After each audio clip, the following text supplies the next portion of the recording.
The Google Lunar X PRIZE. Okay, $30 million prize. It's on the heels of the Ansari X PRIZE. It's a prize competition that's modeled after the Orteig Prize, which is what Charles Lindbergh won in May of 1927. He crossed the Atlantic to win a $25,000 prize.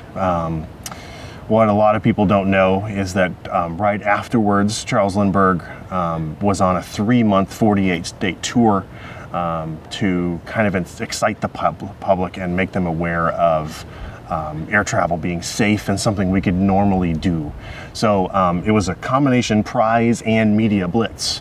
And a lot of people credit it for kind of ushering in this explosion of air travel in the 1930s and 1940s. It didn't hurt that there was a war, so that we had a lot of innovations in aircraft.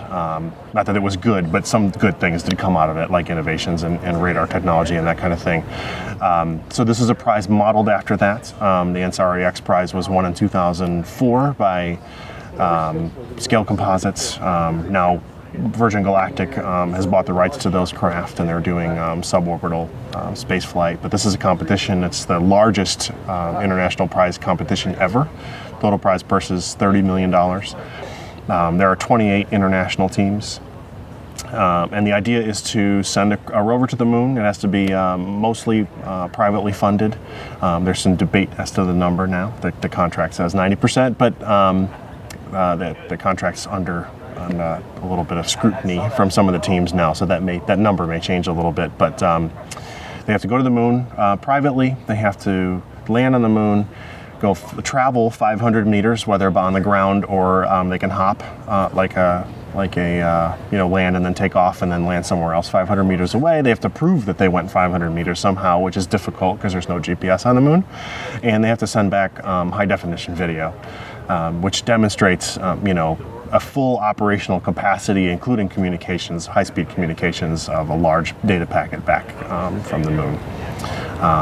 And I think it has the potential, done right, to do what happened with Charles Lindbergh and kind of really be another catalyst. I think that there is a lot of fuel to the NewSpace fire already, and I think it's just a spark that could be a good demonstration that small groups of private individuals can explore the moon robotically.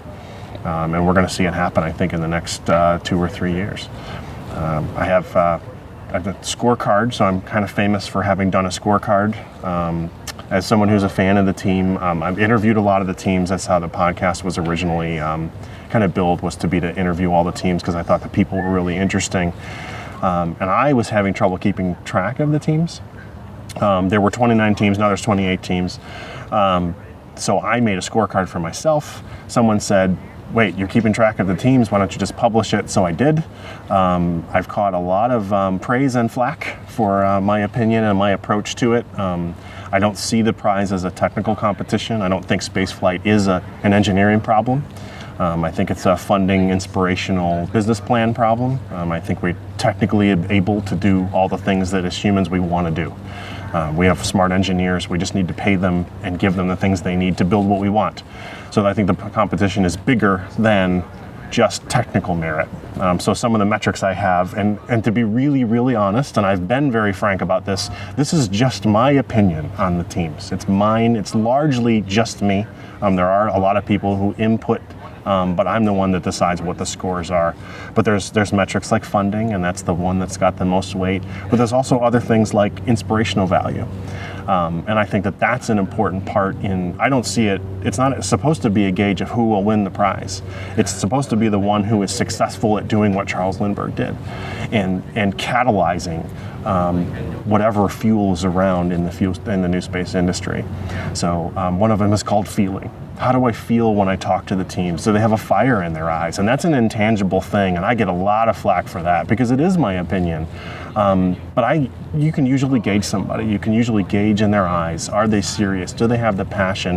When they're there, are they going to say the right things? Are they going to recognize that they need to give autographs away for kids for free when they're doing it because those guys are going to be their heroes? Those kind of things, and I think that's what the measure is. So if you're looking for who's going to win, I can tell you who I think is going to win. I think there's a number of teams who have a chance, but that's not the point of the scorecard. And I hope that comes across. If people want to see the scorecard, where can they go?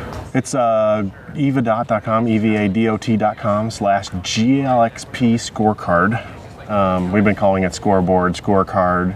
I definitely like input on it.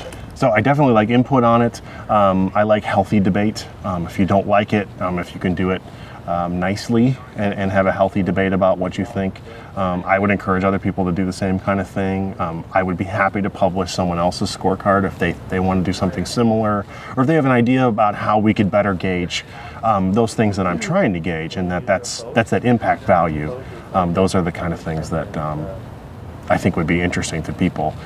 And that's the kind of input that I want. So I do like that input. If you look at the comments on the website, that's the one that's definitely the most commented on, because I've said something. And I think if you say something and people like it or don't like it, I mean, it was very polarizing for people, which is a good thing. Some people think I'm an idiot, but that's fine. They're probably partially right on some things. But I argue with a lot of people. I had the guts to say what I think, and no one else did that. So if you think you can do better, go for it. But I've got 3 years of research into it. I've been to a lot. I know most of the teams personally. I think I've met, in the top 15 teams, I think I've met everybody that's on the team leader. I'm in email communication with the teams every day, a lot of the teams. So if you're a team leader and you're watching, you should be emailing me if you're not. Emailing me, but I hear from a lot of the teams. I'm pretty close with a lot of people at X Prize, so it's not haphazard. I'm not just looking at some website and thinking this is what I think. It is something I've taken very seriously. I don't get paid to do it, so I've taken it on as a research project because I think the potential for impact done right is really high. I have some doubts as to whether or not the organizations that are involved can do it on their own, which is why I'm trying to augment it. Big companies like, I think Google does have the potential to do it. X Prize has the potential to do it, but sometimes they act like big corporations, and it becomes impersonal, and they make it a thing that's about fundraising, and that's not really what it's about. It's supposed to be inspirational value. And I think a lot of the teams recognize that as well. A number of teams really do get that. Some of the teams don't get it, but a lot of them do, and the people that I've met through the prize itself are a lot of those kind of people who think in a way that I think we all should be thinking. They look at the moon and think, no one else is going to go, so here's this competition, let's figure out if we can do it and go. And who doesn't want to know people that look at the moon and think, I want to go there, so let's start building something. And they get a screwdriver and they go fundraise, and they got their pitch, and they're pitching a thing, and they're building it with their screwdriver, and I don't know, is it going to work? Who knows? But we've got to try because it's there, and I feel compelled to do it.